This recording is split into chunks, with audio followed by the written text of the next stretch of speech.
Today on Monkey Life, Alison's in Devon to collect Neva, a possible love match for the park's solitary male Saki monkey who's lost his longtime partner. I suspect that there'll be a lot of flirting from the minute she walks into the house. There's an overnight surprise for staff at the Woolly Monkey House. We had an unexpected arrival. We've named him Lloyd, so we've got a little boy, and Mum is Ingu. And, despite the offer of treats, Bengal slow loris Bobby opts for a duvet day.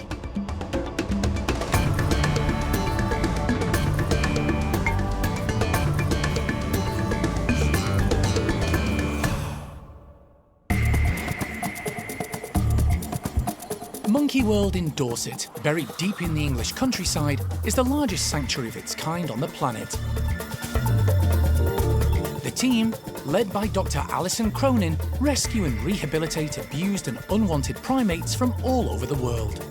Anything could happen. You really have to have an open mind. The park provides a home for more than 260 primates from 24 different species.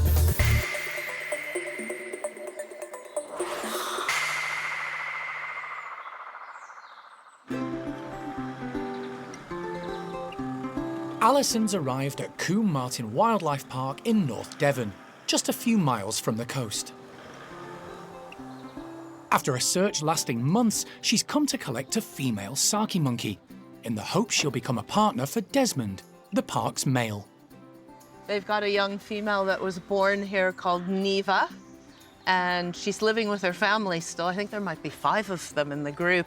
And Mom has just given birth about 6 weeks ago, so she's had the chance to see her mum looking after what's her younger sibling, and it's time for her to graduate and come meet Desmond, so hopefully they'll get on.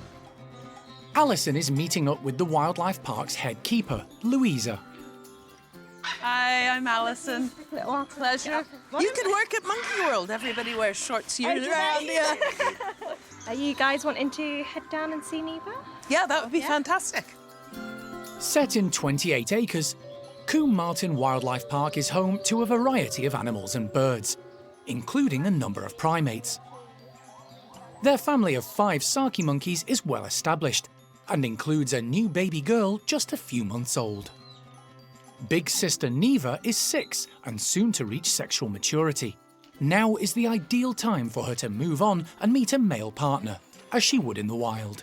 Hopefully, she'll take a liking to Desmond. Hi, you guys. Neva. Some of the group are in their outside enclosure. Hello, mister. Wow. And they seem to be enjoying themselves. Oh, you? I know. So Neva's a lovely individual. She's a really sweet-hearted Saki monkey. She's kind. She's got a bouncy, energetic side to her, though. But although she still plays a lot with her family, we've started to notice that she's spending a lot more time separate from them. I think she's just pushing the boundaries a bit more, and she's getting to that age that she would naturally be pushed out from her family group. So she has still got a great bond with them, but we're looking forward to... Well, I'm going to miss her, but we're looking forward to her heading off and obviously having a boyfriend, obviously with you guys down at Monkey World, so. Alison is delighted to see Neva in her home environment. What a fabulous time she's been having with her father and her brother bouncing around the enclosure. I think enclosure-wise we'll be able to match that, and hopefully her adult hormones and maturing will mean that she's attracted to Desmond. I suspect that there'll be a lot of flirting from the minute she walks into the house. I think he'll start purring away at her. While the Combe Martin team prepare Neva's travel crate, Alison takes time out for another mission. She's keen to take a look at one particular primate species housed at the park, which has never been rescued by Monkey World: Hamadryas baboons. Combe Martin has a bachelor group of 3 males who've lived at the centre for nearly 10 years. They were rescued by a Spanish organisation from appalling conditions in Europe. Wow, look at Omar. He's stunning, isn't he? What a bottom. Woo. Alison has good reason to take a close look at the baboons. Monkey World is planning to rehome 6 of their own very soon. The 3 males and 3 females are currently being looked after by an animal charity in Lebanon. It would just be silly not to sort of check in with people who have been managing them for years. You always learn something just hearing about their characters, their interaction, how they deal with each other. And the baboons are very different. Yeah, new species for the park. Very basic, as Jeremy would call roughy-tufty monkeys. They're terrestrial, so ground-dwelling, and very expressive in their faces, their vocabulary, how they communicate with each other. Yeah, so all a voyage of discovery for us, and I suppose one of the first steps is here in Coombe Martin, seeing how they're getting on with their baboons. Alison wants to view the baboons' living quarters. 3 bedrooms. We've added in a lot of ramps, but that's more just due to the fact as our boys have got older, they've struggled with some of the higher platforms. Back in Dorset, work on the new baboon house at Monkey World is nearing completion, so any advice from Louisa is welcome. Our boys don't like the rain. They will basically pull a face every time it rains. They'll bare their teeth, stick their tongue out, and they just go. If it's sunny, they're fine, but depending on the weather, they're very fair-weathered. It could be some time before the 6 baboons from Lebanon make their way to Dorset. But now it's back to business, and one smaller female monkey is definitely moving there today. But first, Louisa has to entice Saki Neva into her travel box. Hi. Good girl. Fingers crossed that the training has done the trick. It's just so much nicer for an animal to walk willingly into a box rather than to have to chase them or actually grab hold of them and put them in, so. Time to find out. Good girl. Well done, sweetie. Job well done. Neva walks straight in and is soon safe and secure in the box. Good girl. Do you miss her? Yeah, gonna miss her a load. She's a sweet pea, but doesn't mean we won't go to see her down at Monkey World. Ooh, she's a bit of a chunk. What was her weight? 1.88. Which way did you drop this bit? Yeah, the mesh bit forward so I can see her. Time for a few goodbyes before setting off. I think we're That's all gonna be good. good. We've done papers, we've done everything Yeah, you've got else. diets and obviously the pellet and that side of things. So yeah, I think it was everything. Thank you. It's so lovely to meet you. No, you too. Honestly, Hopefully anytime. she settles in really well. Yeah. It's a 2.5-hour journey back to the park in Dorset, where a new life and a new male partner are waiting for Neva.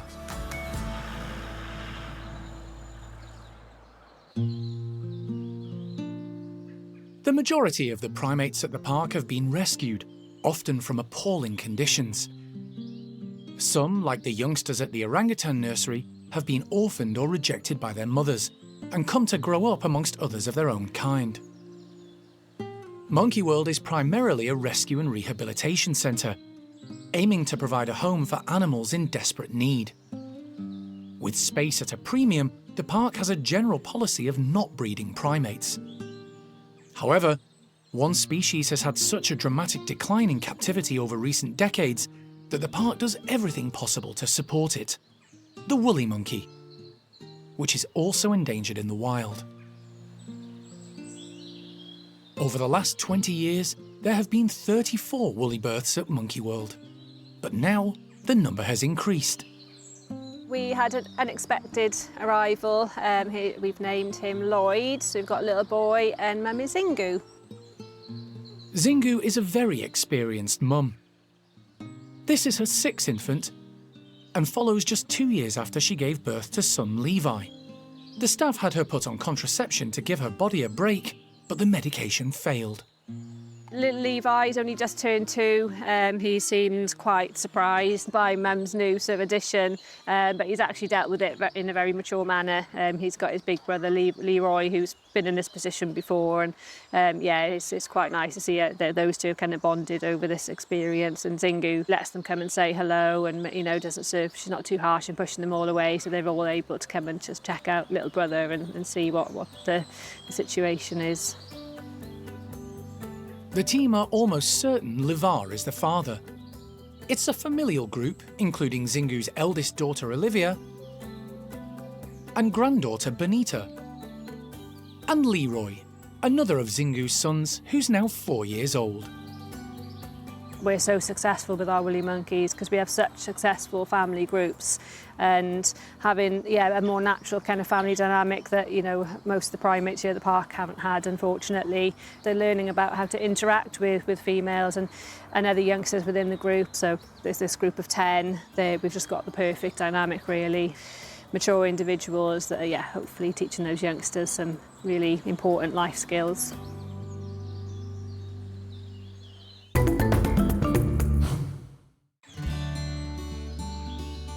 Keeping more than 260 animals healthy and happy requires a huge amount of time, money, knowledge and understanding, and a whole lot of food.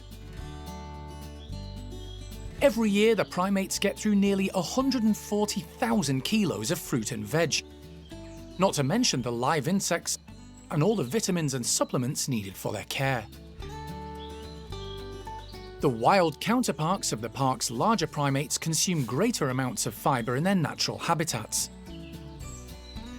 To make up for this shortfall, the primate care staff provide as much browse and greenery as possible, much of it harvested from around the park or donated by local farmers. And one group are already eyeing up today's offering. I've got some apple browse to give to Tuan's orangutans today. It's really important to give them things like this, particularly in the winter months, because browsing for leaves and sort of vegetation is really important for orangutans' diet and sort of physical well-being. So some nice sort of apple branching is actually quite a nice treat for them. Rachel has to be cautious about the size of the browse. Orangutans are clever at adapting things to use as tools, and can be very destructive if given the chance. Some of the orangutans will actually eat this, not all of them. Some of them will use it as building materials. So I'm predicting that Arme is going to use this as a little bit of an embellishment for her latest den project. I think Tuan will probably just eat it all in one go. With the group already outside, Rachel throws the browse into the enclosure from one of the high feeding platforms. And straight away, the orangutans get to work. Tuan immediately strips the bark off the browse and, as predicted, eats it. The layer underneath the bark contains sugar and water, something wild orangutans rely on when higher value foods aren't available. The big male does love his food, but devouring this lot will take time. Lucky also strips the bark off a branch, but she seems more interested in Tuan's technique. He's quite happy to have her nearby, but sharing his browse is a step too far. Since young Hujan left to join the nursery, there are now just 5 members in the group. But today, only 4 of them are outside enjoying the apple browse. That's because the uneasy truce between Roro and Lucky is over, and the two have fallen out once more. We have had to temporarily split the group at Tuan's house. Tensions between Lucky and Roro were getting higher and higher, and unfortunately Lucky wasn't really allowing Roro to join in with any group activities, including having her dinner and her lunch. So at the moment the 2 girls are alternating their days out, and we've gone back to a sort of less than ideal situation while we try and work out the next step. While Lucky stakes her claim close to Tuan, Awan heads off to find her own browse. Arme, however, true to form, is gathering up the branches rather than eating them. She has an important project in mind, her den. She's very particular about its location and has her favourite spot to watch the world go by. Today's build is quite an intriguing design. I think Arme is trying very hard to saw through one branch with a smaller little twig, sort of using it in a sawing motion. She's using it in a very deliberate kind of way. So yeah, I think she knows what she's doing. I think Arme is a creative soul. She likes to build things, she likes to make things, so she has her own little out-of-the-way space. She can do her thing. She's not the biggest fan of hanging out with other orangutans, so it kind of kills two birds with one stone, really. She has freedom to do what she wants, it's not in anyone's way, and no one really pesters her because the others don't really care about her pile of twigs. At the end of the day, the team will dismantle the den to make sure it doesn't damage the fence. But tomorrow, no doubt, Arme will be back with another new creative design.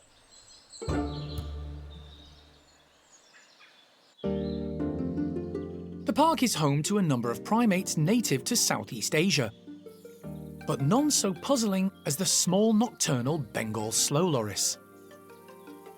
It's now 10 years since Alison flew to the Maldives to rescue Boo, Monkey World's first ever slow loris.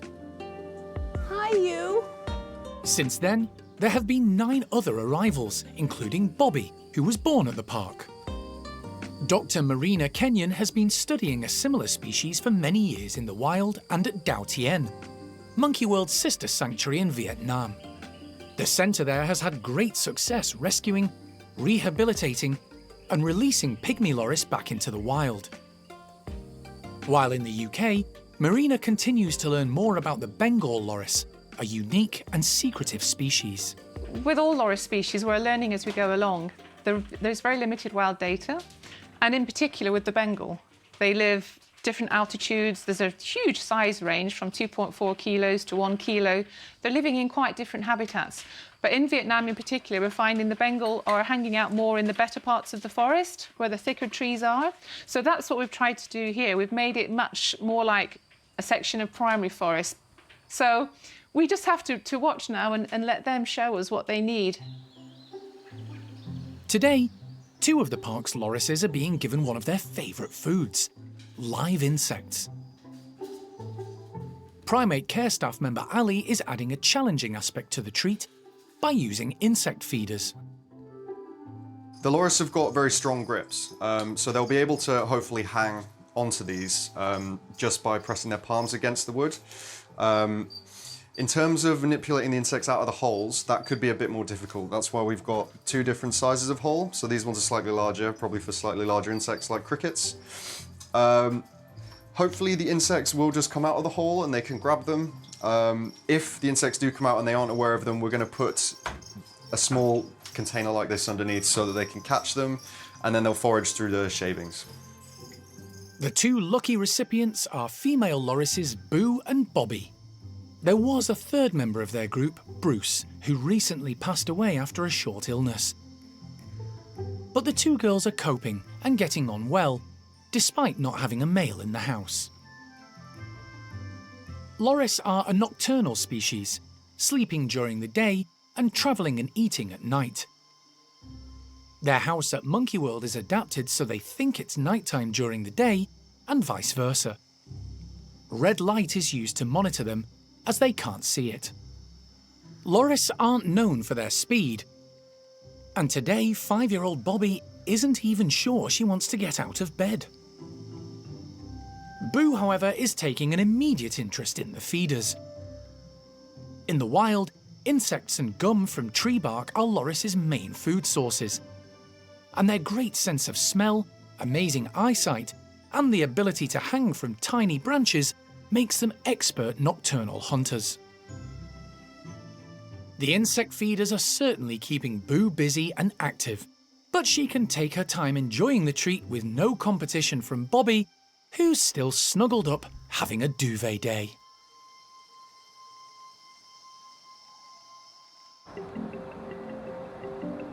Following a 2.5-hour journey from North Devon, Alison has arrived back at Monkey World with Saki monkey Neva, safe and secure in her travel box.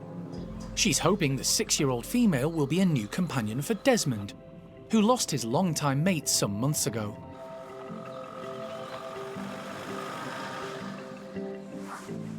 She's not made a sound the whole way, so I think she's a little bit shy and like, why is this happening? Neva's left her family behind, along with everything she's ever known. But hopefully her growing maturity will help her embrace this new life and, for the first time, a male partner. She's taken to the Saki monkey house, where, unaware of the potentially life-changing moment, Desmond is busy eating. The 16-year-old male has been without companionship of his own kind since Chloe, his life partner and soulmate, passed away from old age.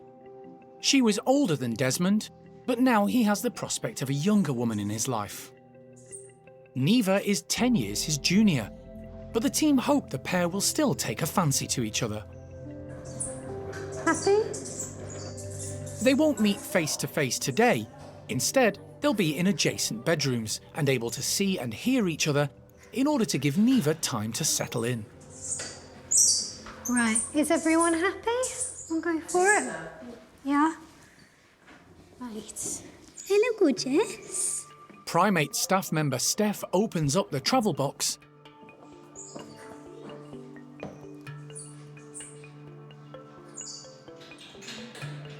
But Neva is rather reluctant to step out.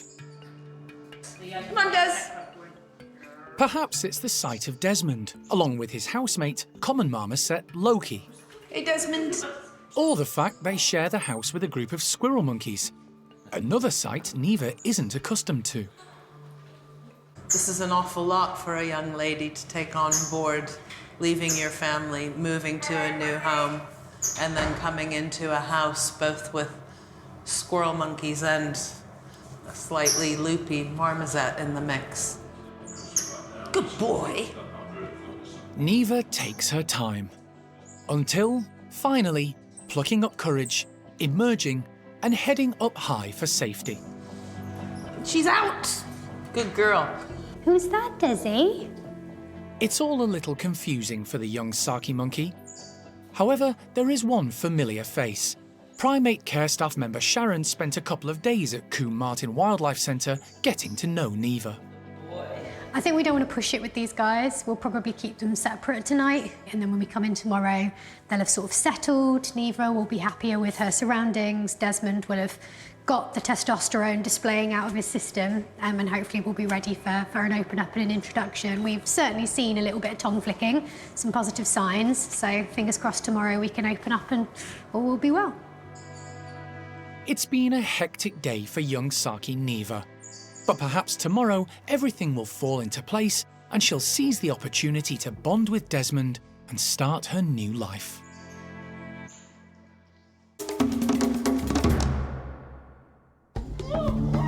Next time on Monkey Life. It's medical day for two of the park's primates, and for one, it's a rather delicate problem. That's a fairly gnarly looking testicle. And Saki monkey Desmond gets to grips with his potential new partner Neva.